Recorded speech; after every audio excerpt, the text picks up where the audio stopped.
Books make you hope. Books make you dream. Books make you laugh. Books make you scream. This is the Books That Make You show, discussing books with authors and experts, unraveling the inner pages of all the books that help make us who we are. Welcome, everybody. I am Desiree Duffy and your host of the Books That Make You show. And it is time for us to have some bookish fun. We're talking about books that make you want to do something about climate change. As the planet's climate changes and we see more and more damage around the world from droughts and rising temperatures, ecosystems changing and sea levels rising and so much more, we might wonder what it is that we can do. E.A. Smiroldo is our guest today, and she uses real science in her debut novel, The Silent Count. It is a cli-fi or climate change fiction book. In it, her expertise blends with real-world inspired drama. She is a native of Washington, D.C., something that many who live in the nation's capital can't really claim. Now, she's seen how politics corrupts and skews human perspectives on what's right and wrong firsthand. She also understands how close humanity is to the brink of a real climate crisis. And she is determined to bring to light how important it is for us to trust and maybe love each other, or else.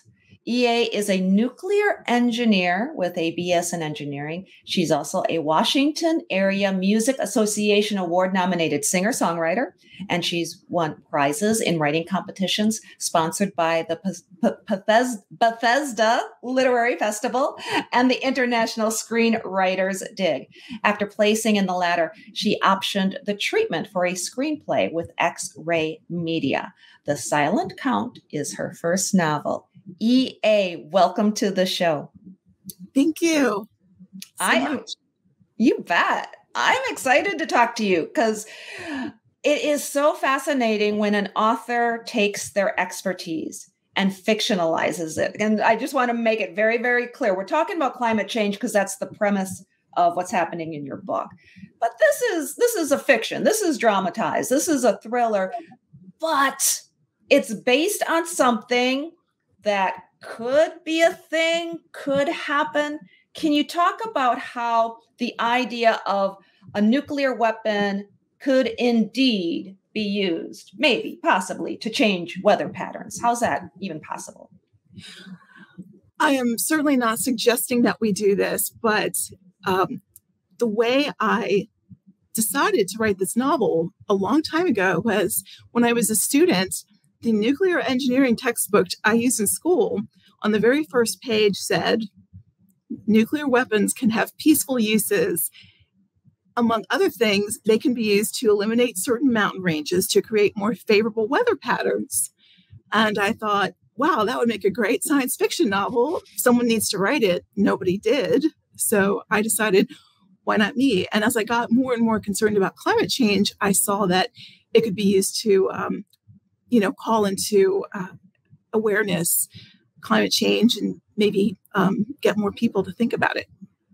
Yeah. And that's the great thing about a book like yours or a satire is that's what it does. It kind of flips things around and it really forces you to think. And again, I really love the way you took this nugget of inspiration and used it as the premise of your book from a textbook. From when you were a student. So, okay, I know you can't give away too much of the book, but help us understand then, set up the book for us if you could. Just kind of give us the lay of the land so people understand a bit more about what it's about. There's a young scientist who has this idea to use nuclear weapons to do something about climate change and can't get anyone to listen to her. At work, no one pays attention to her. She works for a government agency. She's just broken up with her boyfriend. She has mountains of student loan debt. Her father is a gambling addict, so she's stuck helping him out because he's all she has in the world. And it really brings home that, trauma people are facing. And my character also has faced trauma due to climate change. It brings home that, maybe there is something that can be done. And this young woman gets plucked out of nowhere, and her dream may come true. She gets the opportunity to possibly use her innovation. Of course, things aren't always as they seem, especially in a thriller. So let's just say that things go bad in a very, very bad way. Ah, yes, as they tend to do. So there's a lot to unpack there, because you're pulling in different themes and just different scenarios that seem so true to life. You talk about student loan debt. You talk about, somebody who's, I think she's probably a millennial. She's a younger person, but then she's caring for her father. And these are a lot of the stressors that people face today, especially, again, young people who are starting out in their career. Did you do this by design? Are these some of the things that you were thinking of as you wrote this book? Oh, yes. Certainly, these poor young people, student loan debt was bad enough for my generation, but for younger people, it's even worse. And I really feel for them and what they're dealing with. Prices are high. And then every time you turn on the news, there's something terrible. There's a wildfire, there's a flood, there's a famine somewhere. So these are all things that we never really had to the extent that I think younger people have now. So yeah, I definitely, was thinking these were in the forefront of my mind when I was writing. Yeah. Well, your book definitely does raise awareness in so many ways. Now, thinking about climate change and your expertise, and I know that you've done so much, as far as researching your book and the topic. Is it too late? What do you think? Is hope lost? Are we just like, oh, it's done? What do you think? I'm hoping the answer is no. As you know, I'm a nuclear engineer. I do believe that there are sources of energy out there that do not contribute to greenhouse gases spewed out into the world. So, and nuclear is one of them. There are also other possibilities. So I think that certainly is a way to go. But I'd like to think that there is a technical solution out there. There's we put a man on the moon. We've created a vaccination that has saved so many people from COVID. We have done that in a record time. We created the atomic weapons that are used for a different reason for this book, but we created those in record time. So I think that if the political will is behind something, it could really happen if people took it seriously enough. Yeah. Well, and something that you point out too is countries like France, right? They are able to make climate headway, aren't they? Well, France has a very high, I think 70% of their power is from nuclear power, and they've operated safely for many years. They recycle 17% of their fuel. So if France can do it, why can't we do it? Right. It doesn't necessarily have to be nuclear. There's other sources too. I think there's no reason why we can't advance. Yeah, that's absolutely right. I mean, there's lots of different options, and nuclear energy, a lot of times it scares people because if something goes wrong, it can be devastating. But at the same time, it is super clean as long as people are careful with it. Yeah, Yes. Yeah. I'm preaching to the choir here. I think you know all about that. One of the things that strikes me about this book, it reminds me of the film that people have been watching a lot lately, Don't Look Up. Do you hear that a lot? Are people comparing it to that kind of satire? Well, it is a satire in that no one's recommending that we use a nuclear weapon to reverse climate change. However, it shows... It uses an exaggeration to point to the truths out there, that climate change is a problem. And also, that our elected leaders could be part of the problem too. It's a matter of, some don't even believe this is a problem. I think more are coming around to it. But in that respect, it is a satire. It's satirical for sure. Yeah. Well, and it's the idea of waiting so long to come to terms with something that all the science has been pointing to for so long. And it's like, now what are we going to do? Have we gone past the point of no return? But I'm glad that you have hope, because if somebody like you has hope, then I have hope.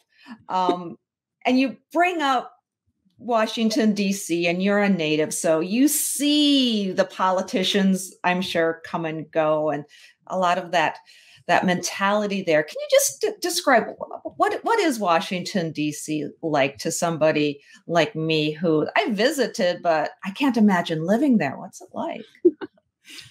Well, I did. I was born here. I was raised here. I grew up here and spent most of my life here. And I've worked for the federal government. I've worked for contractors, and I've worked in heavily regulated industries. So yes, it's one thing you realize as a Washingtonian is that it doesn't matter who you personally are voting for. Whoever's in power is, you support that person. You have to figure out a way to get things done regardless of who's in office. So I wish that we could do more of that, certainly, because that, as we know, unfortunately, that's not really happening, certainly not in recent years. It is a quagmire at times. I'm not telling anyone anything they don't know. And on climate, it's probably, unfortunately, we have an embarrassment of not riches, but problems to deal with. So I think climate change gets the shaft when you're talking about people dying or people just not having money to live. And so, that's something that we're dealing with too right now. So it's just very complicated. I would never want to be a politician. So in that respect, I respect the office. But yes, and there are people, though, that take the office that don't do such great things with it. So we have to call them on that. Yeah. And I think that's a theme in your book.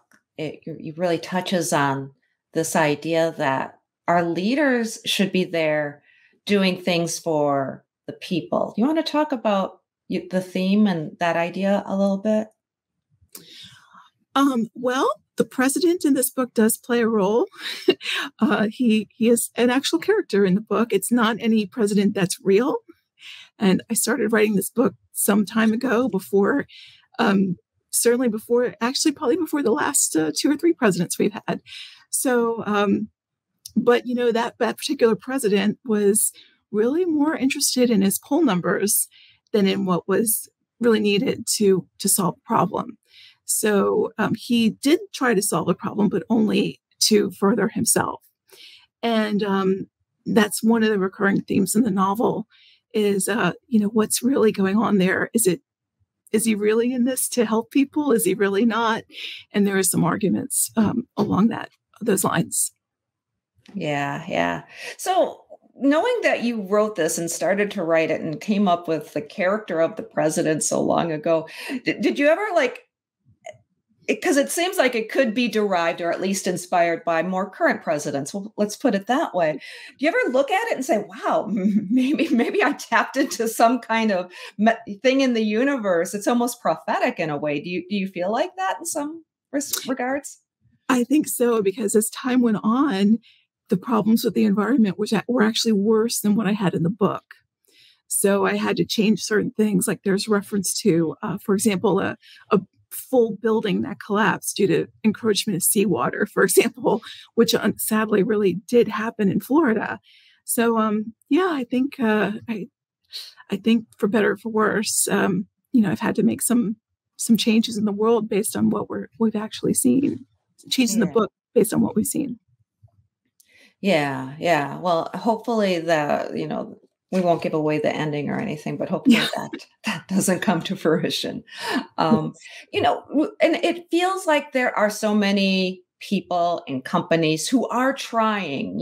I stopped using plastic straws. We can debate plastic straws until we're blue in the face. But then sometimes too, you feel like companies they're just greenwashing. Can you talk about your thoughts on that and, what we can really do as opposed to what we, say we can do? Well, first of all, I don't think I've ever cried so much in a documentary after seeing one about couple of years ago about plastics in the ocean and these poor animals and what they're dealing with. So I'm completely with you on trying to reduce the use of plastics, and certainly, the amount of plastics that get thrown into the ocean. But you're right that some companies are, they're really just using the environmental problems to make people buy more of their product, first of all, and make themselves seem like responsible corporate citizens. And, that's not necessarily true. I mean, yeah, maybe, maybe it's better to not use, I don't know, certain energy companies, for example, they talk about how, we use renewables, but they really don't. And then you find out actually that company really is using a coal-fired plant. And I think there's hope for coal, by the way, because I think maybe we can have capture of emissions. But you do wonder, they're acting like they're using all renewables, and they're really giving people the wrong idea with their advertisements they have with the butterflies and the beautiful nature scenes. So, meanwhile, there's a lot of other industries that I think people just don't even think about, the clothing, fast fashion. I mean, there's just so much out there that if people really realized, a lot of it's just going to end up in a landfill and stay there for hundreds of years, they might think twice. Yeah. Well, and that's the thing, as consumers, it's so hard to take in all of these messages. And it's so easy to look at that butterfly and something that says this is partially recycled products, yada, yada, yada. It's a lot of work for the consumer. And you're right, the manufacturers and the companies are being a little disingenuous when they're using that. You almost feel as a consumer like you're being tricked and manipulated. I guess you are. That's the problem, right? Mm-hmm. You mentioned capturing carbon from coal.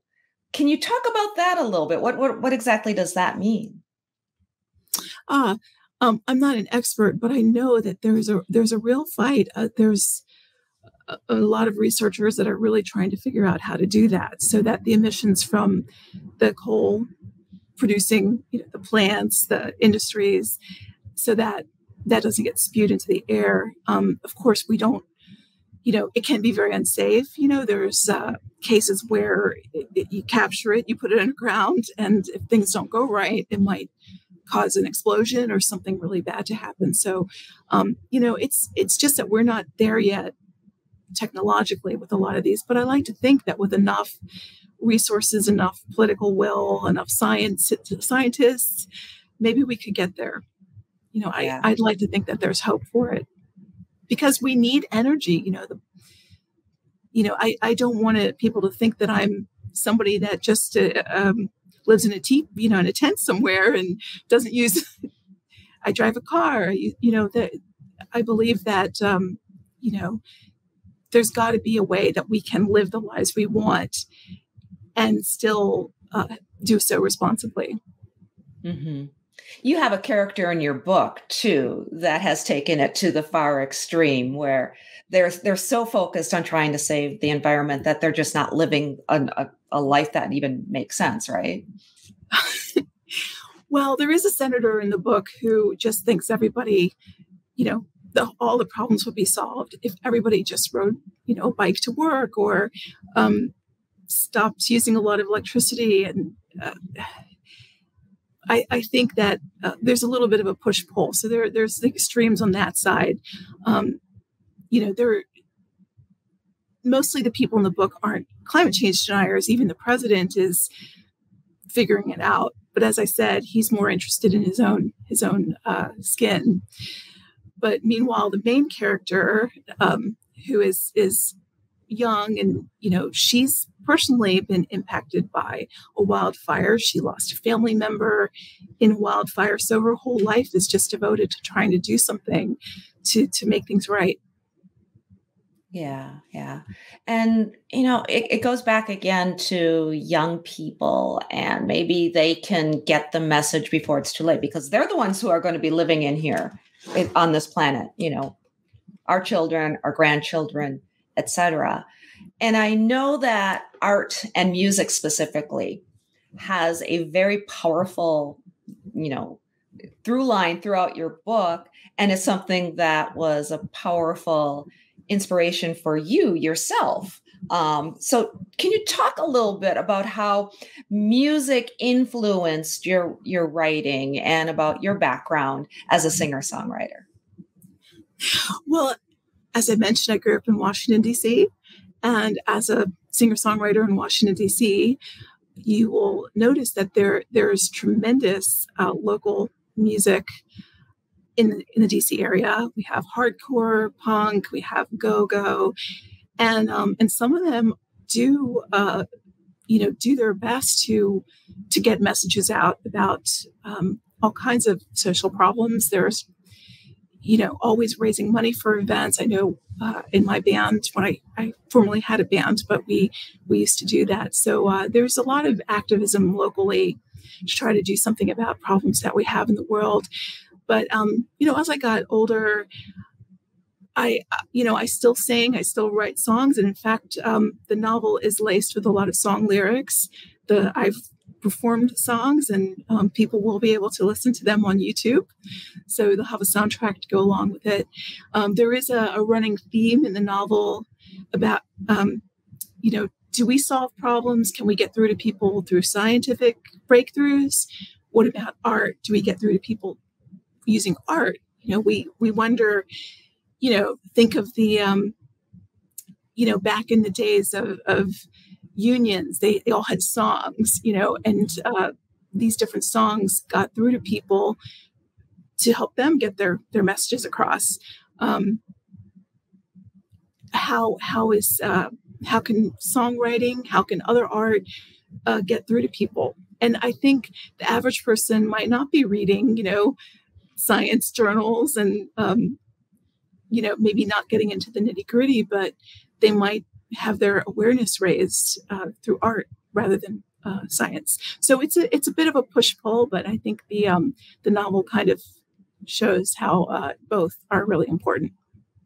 Yeah, and you do that just so expertly, having that both sides of that. Congratulations for just making that. It's an allegory, right? It's a parable. It's really how human beings truly do learn. When you think about all of the stories throughout history, if you want to teach somebody, you really want to teach them so they understand, you frame it as a story so that they learn. I think so. I feel bad because my poor character had to go through hell in the story. But she is going to be around, and there may well be a sequel. So be ready. I love it. I love it. Yeah. Okay. We'll talk about what you've got coming up. The one thing I just wanted to talk about a little bit more with the art and the technology and the idea of, should people respond to technology or should they respond to art, or both? And just kind of, you have this idea of following your heart where it can lead you. Can you tell me what that means a little bit more? Yeah, that's true. The characters in the book the main characters, they follow their hearts. And for young people, you're not experienced in the world. You don't quite know if you're hurting somebody by what you do. You don't quite know if that person is trying to hurt you. You think, oh no, they're, that person, they're seeing somebody else. They broke up with me. Now, they hate me. Or so in the book, the main character did break up with her ex, who is the musician in the story. But she wants to stay friends with him because she realizes that there's so much there. They have so much history together. So in a way, it's, following your heart there's a lot of levels to it in this novel, but certainly for the main theme of climate change, that's important too, because you realize that maybe the average person does listen to music. They watch TV. So it's just one other way, but I think it's probably it's probably all we have. We've always, we have cave paintings where people express themselves. So people have always turned to art even before there was science. Absolutely. It's just so brilliant the way you come at it from so many different angles and so many different perspectives to reach people with your novel, The Silent Count. Okay, so you teased it already. So it sounds like book 2 is in the works. So once we get through The Silent Count, we can relax because there's going to be a second one coming, right? Yes. So just know that when you get to the end of The Silent Count, it's a standalone novel, but I really encourage you to be ready for the sequel because there's much more that can happen. Oh, I bet. I can definitely see that. Okay, EA, tell people where they can go to find out more. Give us your website and tell everybody again where they can go and find out the music too, because you have like the soundtrack that goes with it. Give us all your details if you could. So my website is easmiroldo.com. Smiroldo is S as in Sam, M as in Mary, IROL, D as in David, O. So easmiroldo.com. And the YouTube channel will be EA Smiroldo. Absolutely. E.A. Smiroldo, author of The Silent Count. Thank you so much for being with us on the Books That Make You show. It's been a pleasure. Thank you. You bet. And thank you, everybody, for listening and watching today. Please, if you would, go to our website. It is booksthatmakeyou.com. You can also follow us on Facebook and Instagram and on TikTok. Don't forget to sign up for our newsletter so that you're always up to date on great shows and interviews with authors like EA. And don't forget also, we are a proud sponsor of the Book Fest. And that happens in the spring and the fall. It's online. It's always free to attend. You can watch panels, conversations, hang out with authors, meet your new favorite book, sign up for emails. That's easy enough to do. Just go to thebookfest.com and subscribe.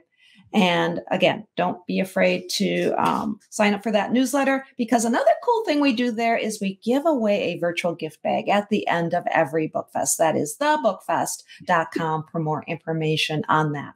Until next time, all of my bookish buddies, please enjoy all of the books that make you exactly who you are.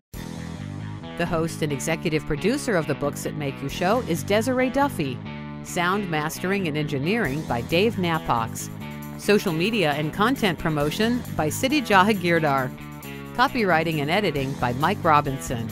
The Books That Make You show is an award-winning podcast produced by Black Chateau Enterprises.